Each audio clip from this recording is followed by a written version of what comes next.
கூடுதலாக America Europe நாடுகளில் தான் கடுமையான அளவு பாதிப்புகள் இருக்குது. இருந்தாலும் அதில் தாக்கம் இலங்கையையும் ஒரு கணிசமான அளவு பாதிப்புக்கு ஏற்படுத்த போகுது என்று சொல்லி இலங்கை வளிமண்டலவியல் திணைக்களம் தெரிவிச்சிருக்கு. அதாவது முதற்கட்டமாக எல்னினோ இந்த ஜல சீசனுக்கு பாரியளவு பாதிப்பு ஒன்றே ஏற்படுத்த போறது இல்லை. ஏனென்றா இப்போ கிட்டத்தட்ட ஜூலை மாசத்துல கிட்டத்தட்ட ரைட்டிங் ஸ்டேஜுக்கு வந்துட்டுது பெரும்பாலான பயிர்கள். அதனால இந்த ஜல சீசன்ல நாங்கள் எதிர்பார்த்த இந்த எல்னினோட தாக்கம் பெரிய அளவில் இருக்காதுன்னு சொல்லி நான் எதிர்பார்க்குறேன். ஆனால் இதுன்ற தாக்கம் எங்களுக்கு மகா சீசன்ல தான் முக்கியமாக பாரிய தாக்கத்தை ஏற்படுத்த போகுது. முதலாவது இப்போ நடந்து கொண்டிருக்கிற ஜூன்ல இருந்து ஆகஸ்டுக்குள்ள கிட்டத்தட்ட 80% மாற்றம் இலங்கையில் நடைபெற போதுண்டும். அதே மாதிரி கிட்டத்தட்ட அக்டோபர்ல இருந்து டிசம்பருக்குள்ள இந்த எல்னினோட தாக்கம் 90% அதிகரிக்கும் என்று ப்ரெடிக்ஷன் சொல்லுது. ஸோ அதுக்கேற்ற மாதிரி நாங்கள் அடுத்த சீசனுக்குரிய பெரும்போகத்துக்குரிய நெல் வர்க்கங்கள் என்னென்ன வர்க்கங்களை பாவிக்கணும் அது சம்பந்தமா எங்களுக்கு நெல்லாராய்ச்சி நிலையம் சில தகவல்களை சொல்லியிருக்கு.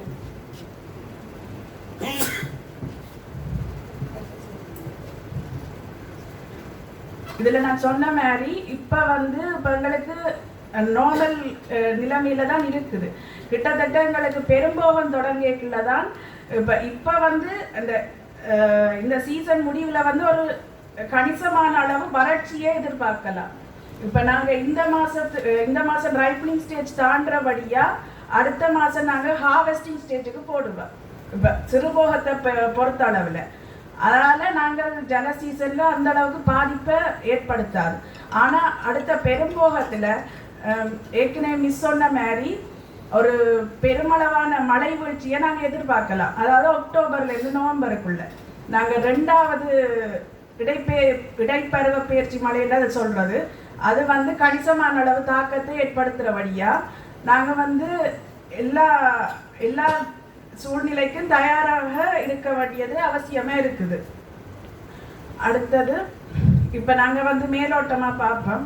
இப்ப 2026 ஜல சீசனை பொறுத்தவரையில இப்ப கடந்த இந்த போன மாசம் எங்களுக்கு நெல் க்ரோத் ஸ்டேஜ், அதாவது வளர்ச்சி பருவத்துல இருக்குது. இப்ப ஜூலை மாசத்துல முதிர்ச்சி பருவத்துக்கு வந்துட்டுது. அதே மாதிரி ஆகஸ்ட் மாசத்துல நாங்க ஹார்வெஸ்டிங் ஸ்டேஜுக்கு போயிடுவோம். அதே மாதிரி அந்த செப்டம்பர் மாசம் ஃபெலோ பீரியட் என்று சொல்றது, அந்த இடைப்பட்ட ஒரு இடைவழி என்று சொல்றது, அந்த சீசனுக்குள்ள போடும். அதே மாதிரி இதுதான் எங்களோட சமரி. இப்போதைக்கு மன்னார் மாவட்டத்தை பொறுத்த அளவுல எங்களுக்கு கணிசமான அளவு இரிகேஷன் வாட்டர் கிடைக்கிறபடியா பெரிய அளவு பாதிப்பு இல்லை. ஆனாலும் நாங்க மானிட்டர் பண்ணி கொண்டிருக்கணும் என்ன விதமான தற்செயலா தண்ணி தட்டுப்பாடு வருதா, இந்த திடீர் வெப்பநிலை மாற்றத்தால இப்ப ட்ரவுட் அதுகள் வந்ததுன்னு சொன்னா இப்ப கணிசமான அளவு மாற்றம் வருதான்னு மானிட்டர் பண்ணி கொண்டிருக்கணும் தொடர்ச்சியா. இப்ப 2026-27 மகா சீசன் அதுல நாங்க 2 விதமான மழை வீழ்ச்சியை வளமையாவே நாங்கள் சந்திக்கிறோம். நாங்கள் ஒன்று 2ஆம் இடைப்பருவ பயிற்சி மழை. அந்த மழை தான் இந்த முறை நாங்க எதிர்பார்க்கிறோம். சில நேரம் போன முறை மாதிரி ஒரு கணிசமான வெள்ளப்பெருக்கை ஏற்படுத்தக்கூடிய வாய்ப்பும் இருக்குது. அதன் காரணமாக இந்த முறை எங்களோட டிபார்ட்மெண்டின் படி சொல்லினும் 4 மாச நெல்களை இந்த முறை பயிரிடுறத தவிர்க்கிறது நல்லம் என்று சொல்லி கூடுதலா 2.5 மாசம், மற்றது 3.5 மாசம். அதுலேயும் 2.5 மாசத்துல பிஜி 251 LD 253 இந்த ட்ரவுட்டுக்கும் அதே நேரத்துல வெள்ளத்துக்கும் தகைப்பா இருக்கிற நெல்லினங்கண்டபடியா அதுகளை கூடுதலா ஸ்டாக் பண்ணி வைக்கிறது, அதாவது செல்ஃப் சீட் ப்ரொடக்ஷன் செய்து வைக்கிறது எங்களுக்கு 2027 சிறுபோகத்துக்கும் சேர்த்து உதவியாக இருக்கும்.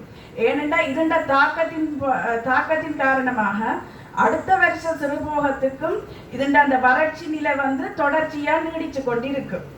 ஏனென்றா இப்ப வளமையாவே எல்னினோன்னு சொல்றது இப்ப 2-7 வருஷ கேப்புக்குள்ளதான் கூடுதலா எல்னினோ தாக்கம் வாரது. இப்படி எல்னினோ தாக்கம் வந்ததுன்னு சொன்னா கிட்டத்தட்ட 9 தொடக்கம் 12 மாதம் அதன் தாக்கம் வந்து தொடர்ச்சியாக எங்களுக்கு இருந்து கொண்டு இருக்க போகுது. அப்போ இது வந்து 27 சிறுபோகத்திலையும் நாங்கள் வந்து மழை வீழ்ச்சியை வந்து குறைவாக தான் எதிர்பார்க்கலாம். அதால் 27 மகா சீசன்ல 2026-27 பெரும்போகத்திலேயே நாங்கள் இந்த 2.5 மாத நெல்லையும் 3 மாத நெல்லையும் செல்ஃப் சீட் ப்ரொடக்ஷன் செய்து வச்சிருக்கிறது எங்களுக்கு உதவியாக இருக்கும். அடுத்தது செல்ஃப் சீட் ப்ரொடக்ஷன் இந்த விவசாயிகள் தங்களுக்கு தேவையான நெல்லை தாங்களே உற்பத்தி செய்து ஸ்டோரேஜ் பண்ணி வச்சிருக்கிறார். அதுல இன்னொரு இஷ்யூவும் இருக்குது. ஸ்டோரேஜ் பண்ணி வச்சிருக்கிறதும் ஒரு கணிசமான சிறந்த வெப்பநிலையில ஸ்டோர் பண்ணி வச்சிருந்தா தான் அடுத்த சிறுபோகத்துக்கு வந்து அதை வந்து நாங்கள் பயன்படுத்தக்கூடிய மாதிரி இருக்கும். அதுவும் சொல்லி இருக்கணும். மற்றது இப்போ இதில் வந்து நாங்கள் பயன்படுத்தக்கூடிய ஸ்ட்ராட்டஜிஸ் கொஞ்சம் வந்து இதில் போட்டிருக்கிறேன். முதலாவது இப்போ சில நேரம் வாட்டர் ஸ்கேசிட்டின்னா அந்த தண்ணி தட்டுப்பாடு வரக்கூடிய சாத்தியக்கூறு இருக்குது. இதுக்கு நாங்கள் டிபார்ட்மெண்ட் ஆஃப் அக்ரிகல்ச்சர் வந்து ஒருங்கிணைஞ்சு செயற்படுறதுனூடாக அதே மாதிரி இரிகேஷன் டிபார்ட்மெண்ட்டும் எங்களுக்கு வந்து சில தகவல்களை சொல்லணும். இப்போ எங்களுக்கு இந்த குறிப்பிட்ட தண்ணி வந்து எங்களுக்கு தொடர்ச்சியாக வழங்கக்கூடிய மாதிரி இருக்குமாண்டு ஒருங்கிணைஞ்சு இதில் செயற்பட வேண்டிய கட்டாயம் இருக்குது. அதை விட இப்போ ஊட்டச்சத்துக்களை பார்த்தோம்னு சொன்னால் நாங்கள் டிபார்ட்மெண்ட் ரெக்கமெண்ட் பண்ண அளவுக்கு மட்டும்தான் உரங்களை போடணும். அதே மாதிரி இப்போ இதுகளையும் சொல்லிடணும். இப்போ மல்ச்சிங்ன்னு சொல்கிற மூடுபட ஊடாகவும் நாங்கள் தண்ணியை வந்து தொடர்ச்சியாக சேமித்து வைக்கிறக்கூடிய விதட்டையும் நாங்கள் பாவிக்கலாம்.